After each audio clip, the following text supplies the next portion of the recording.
अल्लाह जिक्र से इतना खुश होता है। एक बुजुर्ग थे 40 साल रब का जिक्र किया। कितने साल?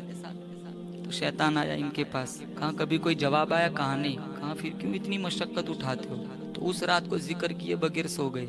अल्लाह ने खिजर अलैहिस्सलाम को भेज दिया, कहा जाओ मेरे बंदे को मेरा सलाम भी कहना और मेरा पैगाम भी पहुंचा देना। कहा क्या पैगाम? कहा पूछना मेरे बंदे से आज आपने हमें याद क्यों नहीं किया। खिजर अलैहिस्सलाम आए, रब का सलाम पेश किया। कहा रब कहता है याद क्यों नहीं? कहा खाक याद करूँ। कहा क्यों? 40 साल हो गए याद करते करते कोई जवाब ही नहीं आया। हातिब से आवाज़ आई, मेरे रब ने फरमाया जब तू एक दफ़ा कहता है अल्लाह, जब दूसरी दफ़ा कहता है अल्लाह, मैं दूसरी दफ़ा अल्लाह कहने की तौफीक ही तब देता हूँ जब पहली मर्तबा कहा हुआ कबूल कर लेता हूँ।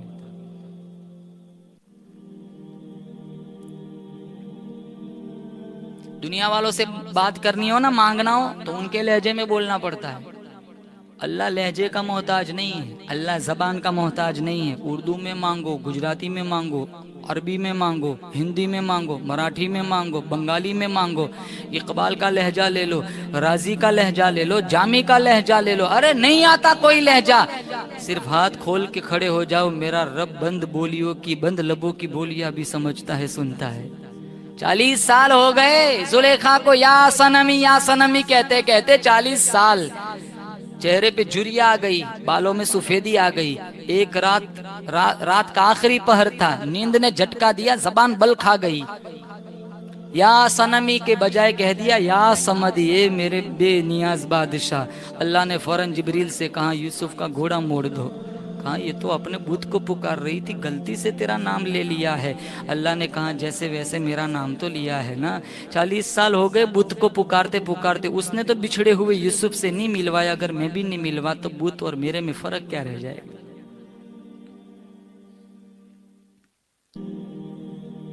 रब के नाम में बहुत पावर है। मेरे रब की जात भी ताकतवर है, मेरे रब का नाम भी ताकतवर है। बोलो जोर से अल्लाह, बोलो जोर से ला इलाहा, बोलो ला इलाहा इल्लल्लाह मुहम्मदुन रसूलुल्लाह सल्लल्लाहु। अल्लामा शिबली की मजलिस चल रही थी और जिक्रुल्लाह की फजीलत सुना रहे थे। ये मैं रूह की गिज़ा बता रहा हूँ। जिक्रुल्लाह अला बिजिक्रिल्लाहि तत्मइन्नुल कुलूब। अगर दिल की तुमानीना चाहते हो ना तो कसरत से रब को याद करो। और ये मौसम भी ऐसा है, देखो चारों तरफ कितने फितने फैले हुए हैं। अगर अल्लाह को याद करोगे, याद करते करते मर जाओगे, कोई गम नहीं, मरोगे कछोली में अल्लाह जन्नत खोल देगा। अल्लामा शिबली की मजलिस चल रही थी, इन्होंने जिक्रुल्लाह की फजीलत सुनाई। अल्लाह का जिक्र करो, बातिन में नूर उतरता है, चेहरा खूबसूरत होता है। तो एक फलसफी खड़ा हो गया, कहा नाम में क्या रखा है? कहा भाई मतलब? कहा कहने लगा मैं 100 मरतबा आग बोलूं, मेरे होठ तो नहीं जलते। मैं 100 मरतबा बर्फ बर्फ बोलूं, मेरे होठ तो ठंडे नहीं होते। कागज पे लिखूं आग, कागज नहीं जलता। मैं कागज पे बर्फ लिखूं, कागज तो गीला नहीं होता। नाम में कुछ क्या क्या रखा है? नाम से कुछ नहीं होता, जात मुअस्सिर है। बहुत समझाया, फलसफी जल्दी मानते नहीं। कहा तुझसे क्या बहस करूं, तू तो एक नंबर का गधा है। कहा मुझे गधा क्या दिया? कहा नाम में क्या रखा है? कहा गधे के नाम से तेरे चेहरे की रंगत बदल सकती है, तो रब के नाम से दिलों की रंगत नहीं बदल सकती।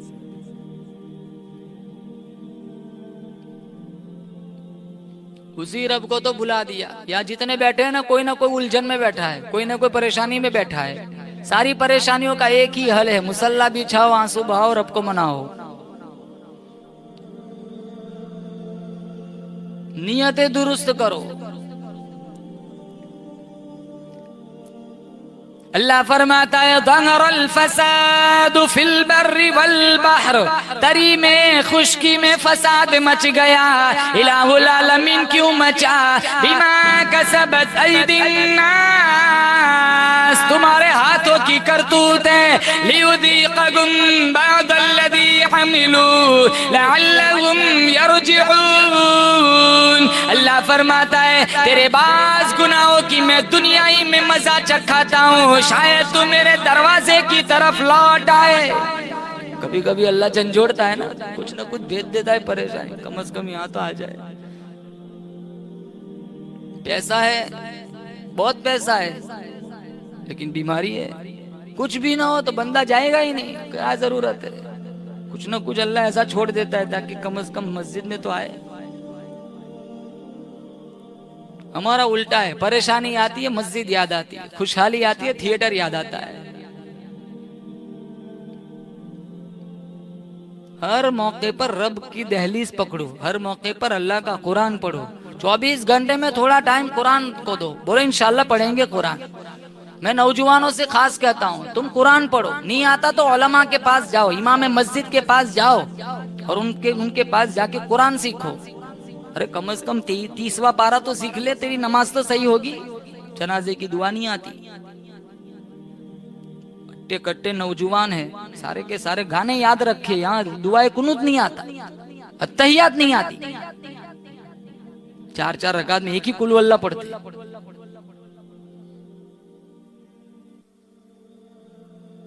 ही नहीं, सिखा ही नहीं, क्या जरूरत है। हमारे बेटे बड़े नेक के मर जाएंगे, सूरह यासीन का खत्म, वहां बाबे रैयान खुलेगा सीधे अंदर हुरों के बीच में, जैसे वहां तेरी नानी ने रूम बुक कराया हो।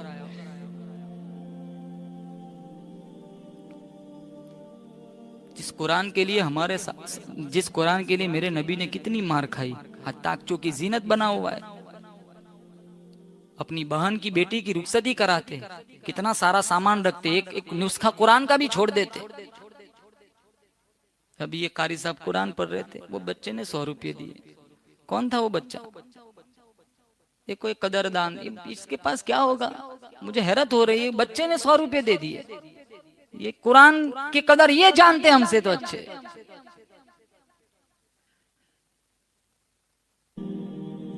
मैं तो सारे हफीजों से कहता हूँ, तुम गरीब नहीं हो, अल्लाह की कसम तुम्हारे सीनों में वो कुरान है। ये कुरान जिस पहाड़ी पे उतरा, वो पहाड़ी सारे पहाड़ियों की सरदार बन गई। ये कुरान जिस नबी पे उतरा, वो नबी सारे नबियों का सरदार बन गया। ये कुरान जिस जबान में उतरा, वो जबान सारी जबानों की सरदार बन गई। और ये कुरान जिसके सीने में चला गया, उसका सीना बाकी सारे सीनों का सरदार बन गया। दुनिया वाले कदर करे या ना करे, या तो बोर मारते हैं रमजान में। हाफिज साहब को चंदा देना हो तो फुला फुला के नाम नीचे लिखी, इनको दे देना, फिर सारे जमा करके हाफिज साहब को देते। कोई चंदा करने का काम है? तरावी के मौके पे चंदा करते। सारी दुनिया की दौलत इनके कदमों में ला के रख दो, मेरा तुम्हारा ईमान है, अलीफ लाम मीम की एक हरफ का बदल नहीं बन सकता। असल में इन चीजों की हमारे दिलों में कदर नहीं रही। इन चीजों की, जो चीज आम होती है उसकी कदर नहीं रहती। पानी घरों में आता है 24 घंटे, पानी की कदर नहीं है। जिन इलाकों में पानी नहीं, वहां जाके पूछो, लोग एक गिलास के लिए तड़पते हैं। जगह जगह मस्जिदें बन गई, जगह जगह लाउडस्पीकर आ गए, जगह जगह अजानें होती है। घर घर में, सोसाइटी में, इलाकों में, मस्जिदों में, घरों में, जगह जगह कुरान करीम के नुस्खे मिल जाते। न मस्जिद की कदर है, न कुरान की कदर है, न नमाजों की कदर है। आम है ना। साहबा के पास ये चीजें इतनी सहूलत से नहीं मिली थी, इसलिए इनको इनकी कदर थी। हम तो माँ के पेट से निकले, फौरन अल्लाह ताला ने ईमान दे दिया। ईमान की कदर जाननी हो, बिलाल हबशी की कहानी उठाओ। ईमान की, कुरान की कदर जाननी हो, अमीर हमजा रदी अल्लाह ताला अन्हु की जिंदगी देखो। दोगले चेहरे वाले, दोगले राय वाले ये साहबा नहीं थे। इनकी नियतों में फुतूर नहीं था, इनकी नियतों में फसाद नहीं था। और जब नियतें बर्बाद होती है, नियतों में फसाद आता है, तो उसका असर कहां तक पहुंचता है। मुफस्सिर कबीर अल्लामा फखरुद्दीन राजी ने तफसीर कबीर में सूरतुल फातिहा की तफसीर में लिखा है, नौशीरवा एक इंसाफ पसंद बादशाह था। नौशीरवा वो किसी इलाके से गुजर रहा था, उसके साथ उसके सिपाही थे। जब आगे बयाबान जंगलों वाला रास्ता आया, घने दरख्तों वाला रास्ता आया, तो ये नौशीरवा बादशाह अपने साथियों से बिछड़ गया। अब जंगल का रास्ता, बड़ी चिलचिलाती धूप, गरम दोपहर है, पसीने में शराबोर है। वायरलेस था नहीं, एसटीडी थी नहीं, मोबाइल था नहीं, ये इलेक्ट्रॉनिक निजाम उस वक्त कहाँ था, वो तो सादा निजाम था। नौशीरवा बादशाह चलता चलता, गिरता उठता, पड़ता, हफ्ता, एक बाग तक जा पहुंचा, फिर ठंडा सांस लिया। बाग का मालिक एक नौजवान लड़का था, उसने नहीं पहचाना कि ये बादशाह है। नौशीरवा बादशाह कहने लगा बाग के मालिक नौजवान से, मैं मुसाफिर हूँ, परदेसी हूँ, गर्मी बड़ी तेज है, बड़ी चिलचिलाती धूप है, मेरा गला सूख के कांटा बना हुआ है, मैं बिल्कुल थका हुआ बंदा हूँ, कोई ऐसी ठंडी चीज पिला दे, मीठी चीज पिला दे ताकि मुझे सुकून मिल जाए। वो नौजवान कहने लगा कोई बात नहीं मुसाफिर जी, आप तशरीफ रखिए। बादशाह के सामने अनार का जो दरख्त था उसकी एक टहनी से अनार का एक दाना तोड़ा, फिर इसको निचोड़ा, पूरा का पूरा गिलास भर गया बादशाह के सामने। वो नहीं जानता है बादशाह है। मुसाफिर जी ये गिलास आप तनावुल आप नौश फरमा लीजिए, आपकी रूह को ठंड पड़ेगी। वो इतना लज्जत वाला था, इतना फरहत बख्श, इतना जायकेदार, इतना मीठा, इतनी खुशबू आला किस्म की थी। बादशाह ने जब पिया तो उसके दिल में फसाद आया कि मैं बादशाह हूँ, रुखा सुक्का खाता हूँ, ये देहातियों की इतना आलीशान खाते। मैं जाऊंगा, चारों तरफ मेरा कब्जा है, अभी ऑर्डर भेजूंगा और ये बाग में हथिया लूंगा, कब्जे में ले लूंगा। नियत में फसाद आया। दोपहर काटी, शाम का वक्त हो गया। कहने लगा चल एक गिलास ऐसा और पिला दे। उसी टहनी से एक दूसरा दाना तोड़ा, रस निकाला, तो पहले गिलास के मुकाबले में 8वां हिस्सा रस निकला। और बादशाह ने जो पिया, जायका भी खराब, लज्जत भी खराब, खुशबू भी खराब, रंगत भी खराब। तो बादशाह कहने लगा दूसरा गिलास मांगा, सड़े हुए दरख्त का दे दिया। पहला गिलास कोई स्पेशल दरख्त लगाया है। वो कहने लगा रब्बे काबा की कसम मुसाफिर जी, दरख्त और पेड़ तो क्या, मैंने तो टहनी भी नहीं बदली।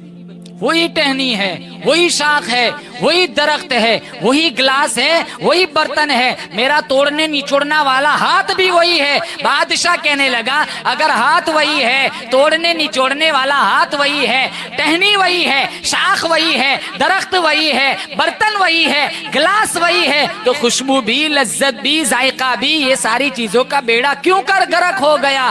वो बाग का नौजवान मालिक कहने लगा मुसाफिर जी, ऐसा मालूम होता है इस मुल्क के बादशाह ने जुल्म का इरादा कर लिया। कहाँ रहता है तुम्हारा बादशाह, कहाँ फुला इलाके में रहता है, उसे नहीं पता यही बादशाह है। बादशाह दिल ही दिल में रोने लग गया, इलाहुल आलमीन मैंने तो अभी जुल्म किया भी नहीं, मैंने तो अभी जुल्म का इरादा ही किया था। जुल्म का धुआं इतना शदीद धुआं लगता है, खुशबू भी जल गई, लज्जत भी जल गई, जायका भी जल गया। इलाहुल आलमीन अभी जुल्म किया नहीं, बात इरादे से आगे चली नहीं। अगर मैं जुल्म कर लूंगा मखलूक का क्या बनेगा, मेरा क्या बनेगा। अभी तो कहां जुल्म किया है। इसलिए मेरे नबी ने एक पैसा अगर किसी ने किसी का नाजायज जुल्मन ले लिया, 700 बार जमात नमाज ले ली जाएंगी। अब दामन खोल के देख लो, फजर तो है नहीं। मेरे नबी ने पूछा मल मुफलिस, मुफलिस कौन है? कहा किसी के पास दिनार ना हो, दिरहम ना हो, पैसा ना हो, रुपया ना हो, जायदाद ना हो, कहा वो मुफलिस है। मेरे नबी ने फरमाया नहीं वो मुफलिस नहीं है। कहा कौन मुफलिस है? कहा जिसके पास नमाजे है, रोजे है, ज़कात है, खैरात है, बहुत सारी नेकियां मौजूद है, लेकिन इसके साथ साथ किसी के माल को हड़प किया होगा, किसी पर जुल्म किया होगा, किसी की अमानत में खयानत की होगी, डकैती डाली होगी, चोरी की होगी, किसी का माल हथियाया होगा, कर्ज के नाम पर वापसी न करने की इरादे से किसी से पैसा मांगा होगा, वो सारे हुकूक वाले आएंगे। कपड़े भी नहीं होंगे, पैसा कहाँ, पैसा तो दरकिनार, बहुत दूर की बात है। वो सारे हुकूक वाले अपना हक मांगेंगे, पैसा तो है नहीं। अल्लाह ताला ये फैसला फरमाएगा कि इनकी नेकियां इन हुकूक, इसकी नेकियां इन हुकूक वाले को दे दो। अब कोई नमाज ले जा रहा है, कोई रोजा ले जा रहा है, कोई हज ले जा रहा है, कोई उम्रा ले जा रहा है, कोई खैरात ले जा रहा है, अभी भी हुकूक बाकी है। अल्लाह ताला फरिश्तों से पूछेगा अब क्या है, अभी भी हुकूक बाकी है। कहा कोई बात नहीं, इन हुकूक वालों के गुना इसके रजिस्टर में डाल दो। जिंदगी में कभी जिना नहीं किया, जिना लिखा जा रहा है। जिंदगी में कभी ब्याज नहीं खाया, ब्याज लिखा जा रहा है। उसके बाद फिर पूछा जाएगा अब क्या है, कहा अभी भी हुकूक बाकी है। कहा उठा के जहन्नम में डाल दो। मेरी उम्मत का सबसे बड़ा मुफलिस ये है। फ़क़ी अबुल समरकंदी ने कुर्रतुल उयून में लिखा है, 1 दिरहम का सिक्का अगर किसी ने किसी का नाजायज ले लिया, कल पुल सिरात पर आग की बेड़ियां डाली जाएंगी।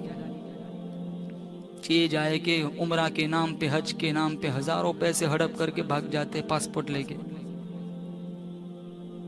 कितने कर्जा मांगने आते हैं, इनका इरादा ही होता है मैंने वापस करना ही नहीं है। और क्या कहते हैं 1 घंटे में दे जाता हूं। वो ऐसा कह के मांगे तो गए। वो कलील मुद्दत बताकर तुम्हारा भरोसा जीतता है, वो अपनी यकीन दिलाता है कि मैं देना है, मुझे वापसी करनी है मुझे। इतना हराम खाते, इतना हराम खाते, वक़फ़ का नहीं छोड़ते, कब्रिस्तान का नहीं छोड़ते, मस्जिदों का नहीं छोड़ते। मदरसों का नहीं छोड़ते।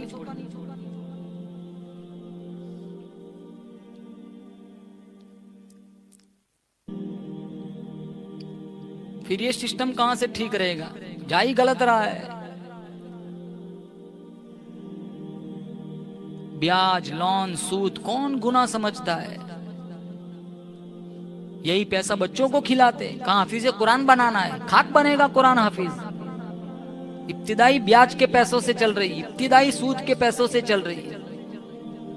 अब तो एक बीमारी है, बेटी की शादी करानी है तो लोन पे पैसे उठाते और उसी पैसों से शादी कराते, 3-4 महीने में तलाक।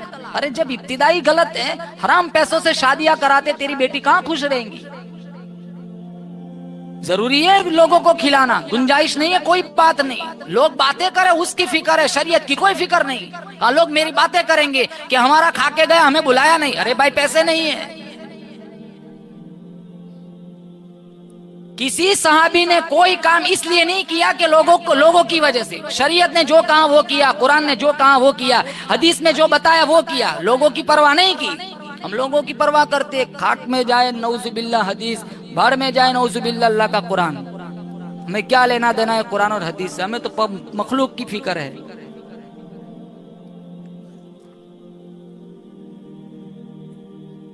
इब्राहिम बिन अदहम रहमतुल्लाह अलैह एक बाग के पास से गुजर रहे थे। एक सेब का दाना पड़ा हुआ था, आधा चबाया, फिर एहसास हुआ कि ये मेरा नहीं है। तो बाग के दरवाजा खोल के अंदर गए। एक औरत थी जो उस बाग की मालकिन थी। कहा मैंने तुम्हारा सेब खाया है, माफी करवानी है। कहा ये सिर्फ मेरी प्रॉपर्टी नहीं है, मेरी और एक बादशाह के दरमियान ये प्रॉपर्टी मुश्तरक है। कहा बादशाह कहाँ है? कहा वो शहर बल्ख में रहता है। कहा कितना दूर है? कहा 1400 किलोमीटर। इब्राहिम बिन अदहम वो सेब माफ करवाने वहां बल्ख गए। कितने दूर गए? 1400 किलोमीटर। हमारे यहाँ तो गन्ने की ट्रॉली गुजर के तो देखे, फटाफट 2-2, 3-3 डंडे उठा लेते। वो अल्लाह वाले सेब माफ करवाने 1500 किलोमीटर दूर जाते थे। हम विरासत में से बहनों का हिस्सा खा जाते हैं। 1400 किलोमीटर कहाँ जाएंगे? घर ही में हरामखोरी चलती है। वहब बिन मुनब्बे मशहूर ताबई है, वो फरमाते एक इस्राएली आदमी था, बड़ा नेक था। जब उसका तौबा का इरादा हुआ तो 40 साल तक वो तौबा करता रहा। कायम बिल लैल, साइम बिन नहार बन गया, दीन का रोजेदार, रात का इबादत गुजार, दरख्त सायेदार दरख्त के नीचे नहीं बैठता था, पुरतकल्लुफ मुरग्गन गिजा नहीं खाता था। उसका इंतकाल हो गया। किसी ने ख्वाब में देखा। कहा मा फ़अल अल्लाहु बिक, अल्लाह ने तेरे साथ क्या मामला फरमाया? कहा अल्लाह ने मुझे बख्श दिया, लेकिन मेरा हिसाब किताब हुआ। हत्ता के एक लकड़ी का खिलाल मालिक को पूछे बगैर मैंने दांतों में खिलाल किया था। ये मामला हुकूकुल इबाद का था, माफी करवानी रह गई थी, अब तक जन्नत से रोक लिया गया हूँ। एक लकड़ी जिसका खिलाल दांतों से।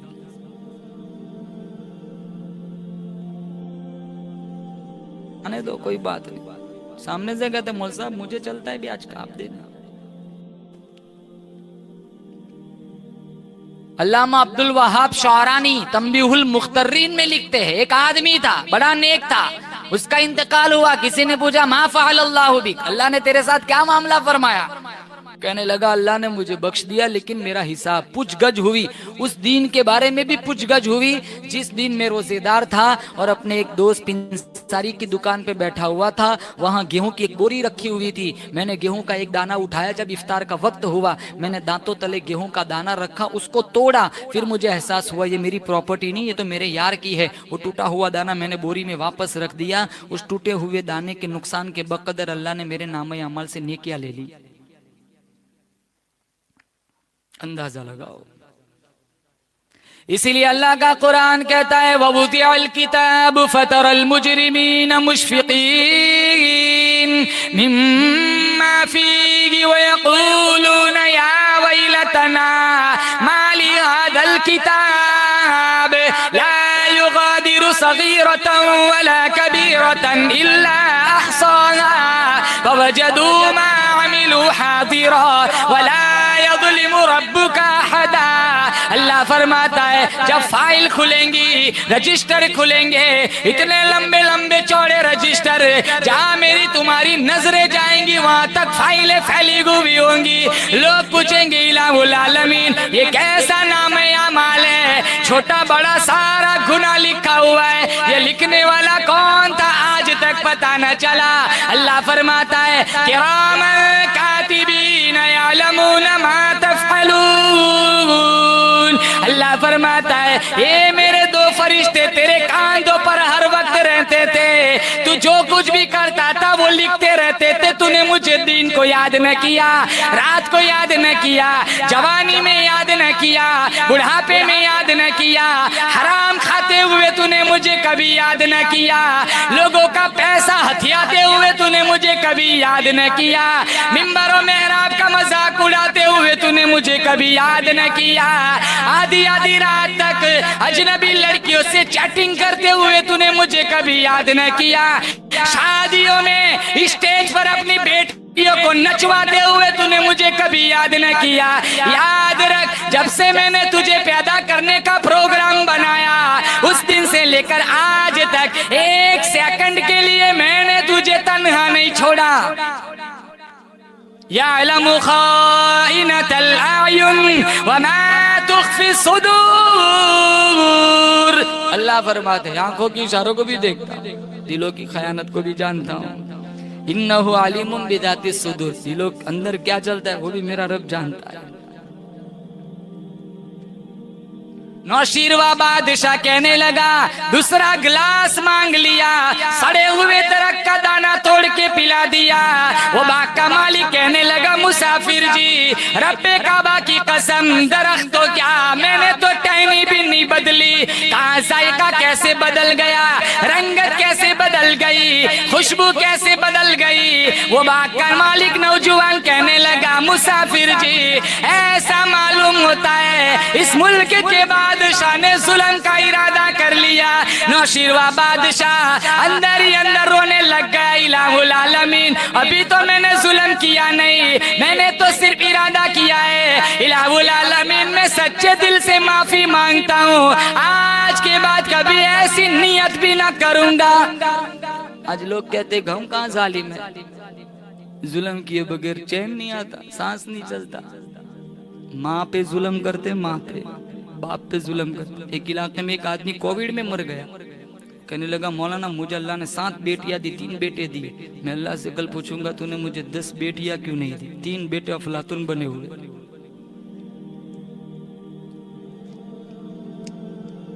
माँ नहीं संभली जाती, बाप नहीं, बीवियों पे जुल्म करते, जिसका कहीं नहीं चलता वो घर पे मारता है। बाहर रुखा सुक्का खा लेंगे या मिर्च ज्यादा नमक कम है, धड़ाधड़ थप्पड़ चलाते।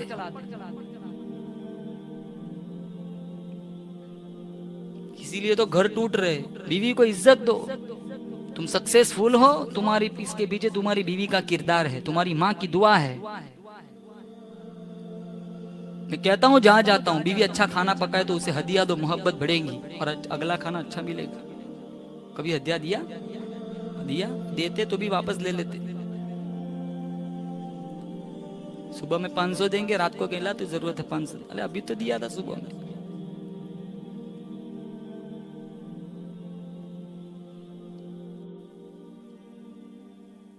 हमारे बात सोती हमसे पहले उठती है, माँ बाप को छोड़ के आई है, मोहल्ले इलाका गांव सारा छोड़ के अजनबी घर में बसी है। ये पीटते हैं अपनी शान रजुलियत को जताने के लिए कि मैं मर्द हूँ। अरे तुम मर्द नहीं है, दुनिया का सबसे कमजोर इंसान वो है जो बीवी पे हाथ उठाए। ला तजरिबु अमा अल्लाह, मेरे नबी ने फरमाया अल्लाह की बांदियों को ना मारो। किसी इलाके से किसी ने कहा था कि यहाँ एक बंदा है, मैं जानता हूँ उससे, मैं जानता हूँ, आज भी जानता हूँ, वो अपनी माँ को मारता है। कहाँ से तुझे जन्नत मिलेंगी, दुनिया ही में आग लगा रहा है। जिन कांधों पे बैठ के मेले दिखाए, बाप से कहता है तू बूढ़ा हो गया, हट तुझे बात समझ नहीं आएंगी। तू बहुत समझदार है ना, तेरे को समझ ही इसने सिखाई है।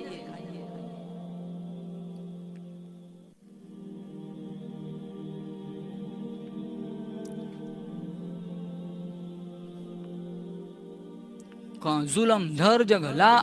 और एक कौल है, किसी बुजुर्ग का कौल है, अल मुल्क यदूम बिल कुफ्र वला यदूम बिल जुल्म। मुल्क कुफ्र के साथ चल सकता है, जुल्म के साथ नहीं चल सकता। कितने इतने झगड़ालू होते हैं ना, जहां जाए ना वहां जंग ढूंढते। मस्जिद में जाओ मुअज्जिन से जंग, मस्जिद में जाए इमाम से जंग, मस्जिद में जाए मुसल्ली से जंग, ऑटो में बैठो ऑटो रिक्शा वाले से जंग, बस में जाए कंडक्टर से जंग। खालिद इब्ने वलीद ने 125 जंगें लड़ी, किसी जंग में शिकस्त नहीं हुई। ये कहता है मैं भी तो लड़ता हूँ रोजाना, जैसी रूह वैसे फरिश्ते, जैसे हम वैसी हमारी जंगे।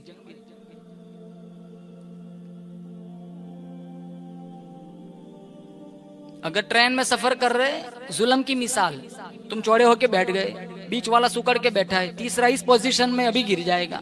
1 घंटा इसके साथ सफर किया, तुमने इन दोनों के बैठने का हक मारा, क्या ये जुल्म नहीं है?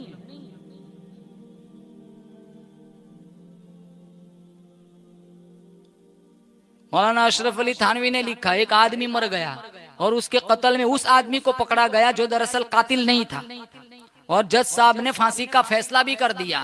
तो वो रात को उठ के कहने लगा, इलाहुल आलमीन, मेरा बेकसूर होना दुनिया वालों से मख्फी हो सकता है, लेकिन तू तो जानता है कि मैंने ये कत्ल नहीं किया। आवाज आई, याद कर, एक दिन तू दरिया के किनारे, नहर के किनारे बैठा हुआ था, एक कीड़ा तैरता तैरता आया, तूने धक्का दे दिया, वो फिर आया, तूने फिर धक्का दे दिया, वो फिर आया, तूने फिर धक्का दे दिया, हत्ता कि वो बेचारा डूब के मर गया। क्या ये मेरी मखलूक न थी? कातिल तो है तू, ठिकाना दूसरा है।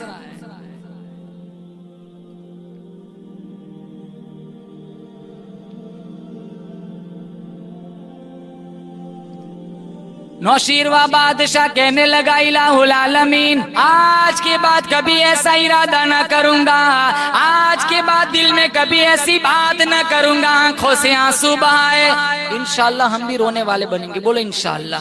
2 कतरे ऐसे जो कभी रायगा नहीं जाते, एक मोमिन की आंख से निकला हुआ आंसू का, खौफ इलाही में निकला हुआ आंसू का कतरा जमीन पर बाद में गिरता, अल्लाह पिछले सारे गुनाहों को धो डालता है। और एक मैदान जिहाद में, मुजाहिद के मैदान कारजार में निकला हुआ जिस्म से खून का कतरा जमीन पर बाद में गिरता, अल्लाह इससे पहले सारे गुनाह धो डालता है। अल्लाह को ये पानी बहुत पसंद है।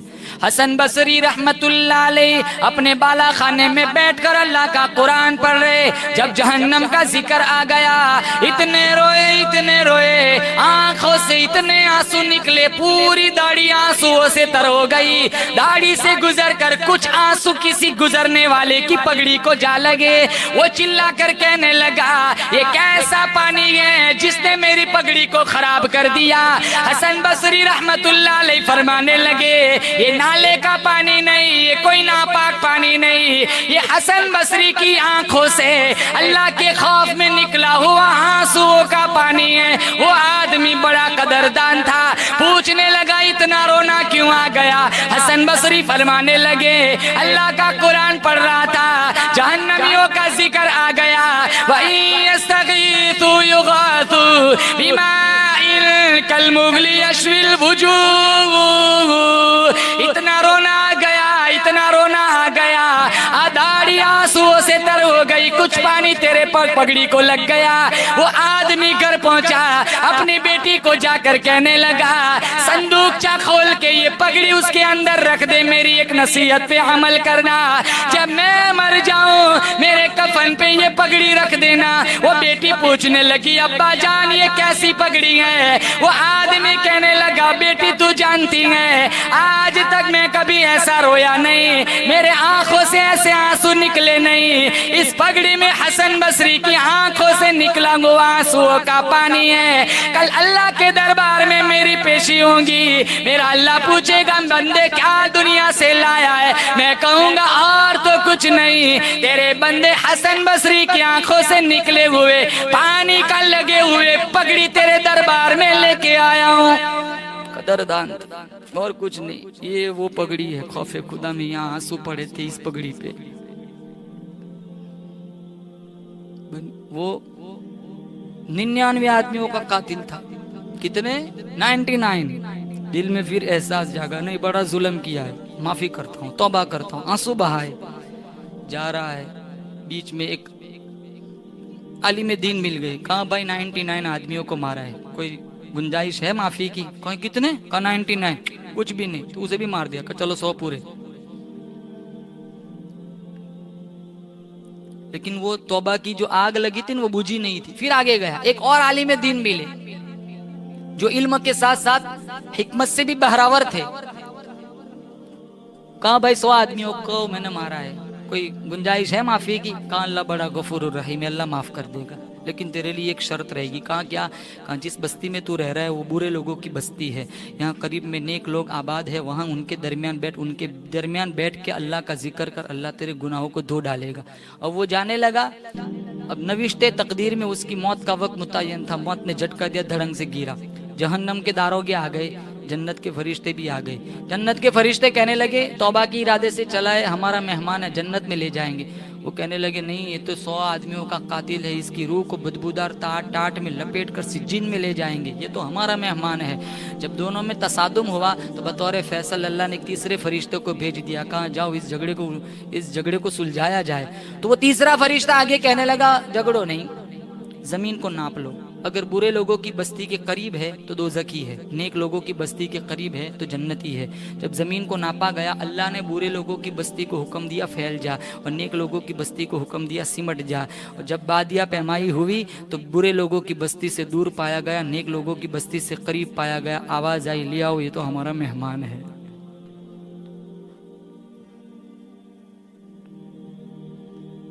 नौशीरवा बादशाह दिल ही दिल में रोने लग गया। फिर कहा कि चल एक गिलास और पिला दे। अब दिल में माफी मांग ली, एक गिलास और पिला दे। हाँ कोई बात नहीं। उसी टहनी से एक तीसरा अनार का दाना तोड़ा। अब की बार जो रस निकाला, पहले गिलास से भी ज्यादा खूबसूरत रस निकला। अब जो पिया, इतनी आला दर्जे की खुशबू, इतनी आला दर्जे का जायका और इतने आला दर्जे की लज्जत, इतना फरहत बख्श। कहा अब तो जरूर तूने कोई स्पेशल पेड़ और दरख्त का तोड़ के लाया है।